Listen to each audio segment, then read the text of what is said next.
Thank you, first of all, for the warm welcome. It is my mission, it's my mandate, it's my calling, my vocation, my purpose to try to get Americans who don't get this to re-examine the assumptions they hold. I'm always honored to be a part of a struggle that's trying to get America to wrestle with its own demons, wrestle with its own challenges, its own crises. If you have a legitimate grievance, this is where you need to be. But who said that there aren't a variety of legitimate grievances here at this protest? About jobs, about getting out of Iraq and Afghanistan, about access to health care, etc., etc. So there are a lot of issues here, a lot of legitimate grievances, and I'm convinced that if we keep making enough noise, somebody's got to start asking questions about what does matter to us. The worst thing you can do to a human being is to make him or her feel invisible, to make them feel disposable, to make them feel like they're a calculation or they are an afterthought. And there's too much of that in this country. The humanity of too many people is being contested every day. What we are fighting against is the contestation of the humanity of too many Americans of all races, colors, creeds, etc. So I celebrate your courage. I celebrate your conviction. I celebrate your commitment. I celebrate your character. Our voices have to be heard. Our grievances have to be raised. Please welcome America's leading public intellectual, Dr. Cornel.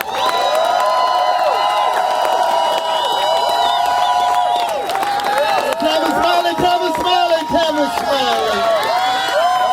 We want to be very clear. When we talk about corporate greed, we say that in the name of our love for poor people, our love for working people, our love for all of those who are catching hell. Don't let anybody say this movement is about hating people. We hate injustice and we love people, especially those who are catching hell. Corporate greed, we draw the connection between the corporate greed, not just on Wall Street, that has been involved in criminal behavior in the form of market manipulation and insider trading and fraudulent behavior and predatory lending, but also the corporate greed in the prison industrial complex.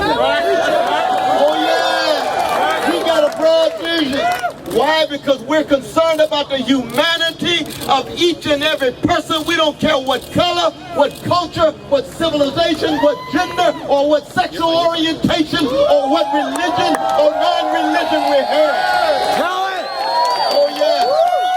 We're concerned about the corporate greed and the corporate media complex. With the weapons of mass distraction to try to cultivate addiction and self-medication and narcissism, so we're not concerned about public interest and common good. So when we talk about corporate greed, we don't have the demands like we got one or two demands with all of the creative voices here. We got a ton. We got a cacophony of voices. Yes, we're concerned about individual liberty, but we're concerned about social justice.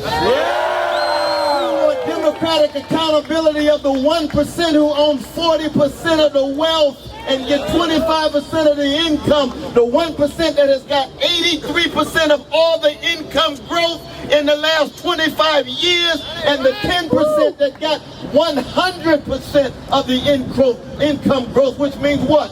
40% of our children of all colors living in or near poverty. That is a national disgrace. That's right.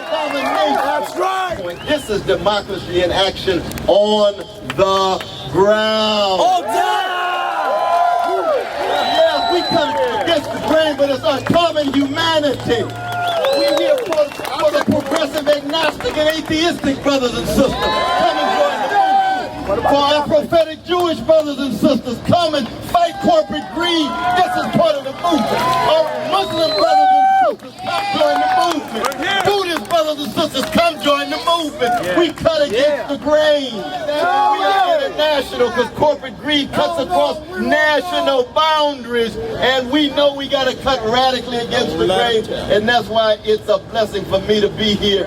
I'm just one small voice among all of the voices. But we in this together, together, struggle together. Thank you so very much.